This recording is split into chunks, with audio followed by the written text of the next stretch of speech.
Selamat pagi anak-anak ibu semua, semoga tetap sehat dan dapat mengikuti pelajaran kita pada pagi hari ini, di mana materi kita selanjutnya yaitu C. Mewujudkan persatuan dan kebanggaan sebagai bangsa, wujud nilai kebangkitan nasional.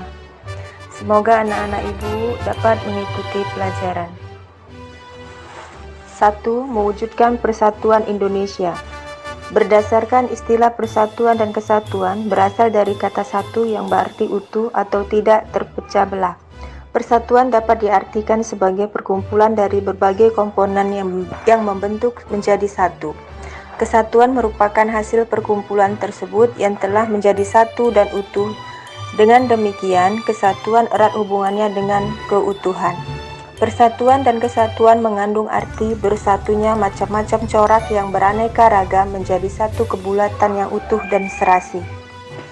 Pada masa perjuangan kemerdekaan Indonesia, pengertian persatuan Indonesia adalah sebagai faktor kunci, yaitu sebagai sumber semangat, motivasi, dan penggerak perjuangan Indonesia. Hal itu tercantum dalam pembukaan Undang-Undang Dasar 1945 yang berbunyi, dan perjuangan pergerakan Indonesia telah sampailah pada saat yang berbahagia, dengan selamat sentosa mengantarkan rakyat Indonesia ke depan pintu gerbang kemerdekaan negara Indonesia, yang merdeka, bersatu, berdaulat, adil, dan makmur. Tahap-tahap pembinaan persatuan bangsa Indonesia itu yang paling menonjol ialah sebagai berikut. A. Perasaan senasib. Perasaan senasib sebagai bangsa akan meningkatkan rasa persatuan dalam seluruh rakyat Indonesia. Perasaan senasib dapat muncul karena faktor keterikatan terhadap tempat kelahiran atau menghadapi suatu masalah tertentu. Dalam kurun sejarah, bangsa Indonesia pernah menjadi bangsa terjajah. Kondisi ini mendorong perasaan senasib bagi bangsa Indonesia. B. Kebangkitan nasional. Kebangkitan nasional adalah sesi pergerakan perjuangan bangsa Indonesia yang mulai menyadari kondisi dan potensi sebagai suatu bangsa. Kebangkitan nasional Indonesia dipelopori dari kelahiran Budi Utomo pada tahun 1908. Ciri dari kebangkitan nasional adalah perjuangan bangsa Indonesia lebih diwarnai perjuangan untuk kepentingan nasional, bukan hanya kepentingan daerah. C. Sumpah Pemuda. Sumpah Pemuda merupakan penegas bagi bangsa Indonesia untuk mewujudkan sebuah negara yang memiliki identitas dan dicintai rakyatnya. D. Proklamasi Kemerdekaan.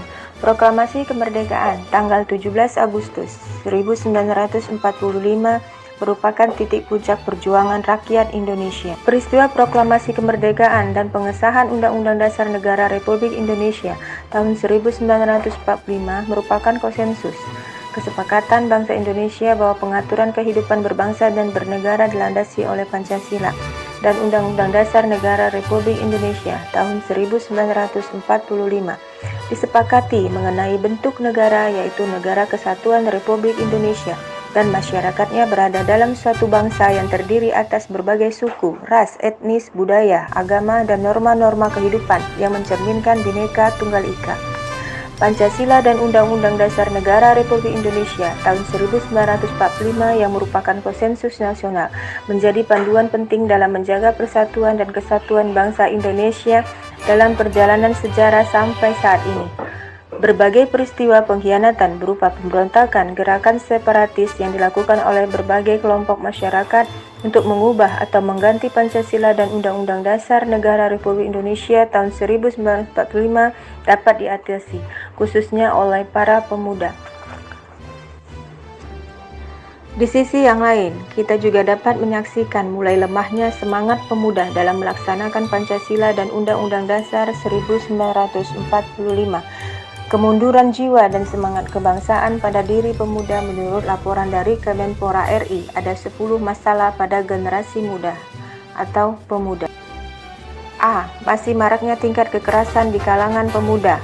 B. Adanya kecenderungan sikap ketidakjujuran yang makin membudaya. C. Berkembangnya rasa tidak hormat kepada orang tua, guru, dan pemimpin. D. Sikap rasa curiga dan kebencian satu sama lain. E. Penggunaan bahasa Indonesia makin memburuk. F. Berkembangnya perilaku menyimpang di kalangan pemuda seperti narkoba, pornografi, pornoaksi, dan lain-lain. G. Kecenderungan mengadopsi nilai-nilai budaya asing. H. Melemahnya idealisme, patriotisme, serta mengendapnya semangat kebangsaan. I. Meningkatnya sikap pragmatisme dan hedonisme. C. Makin kabur pedoman yang berlaku dan sikap acuh tak acuh terhadap pedoman ajaran agama. Baiklah anak-anak, sekian dulu materi kita hari ini. Tugasmu adalah mencatat apa yang telah Ibu sampaikan dan jangan lupa diserahkan melalui admin kelasnya masing-masing ya. Tetap semangat dan salam sehat.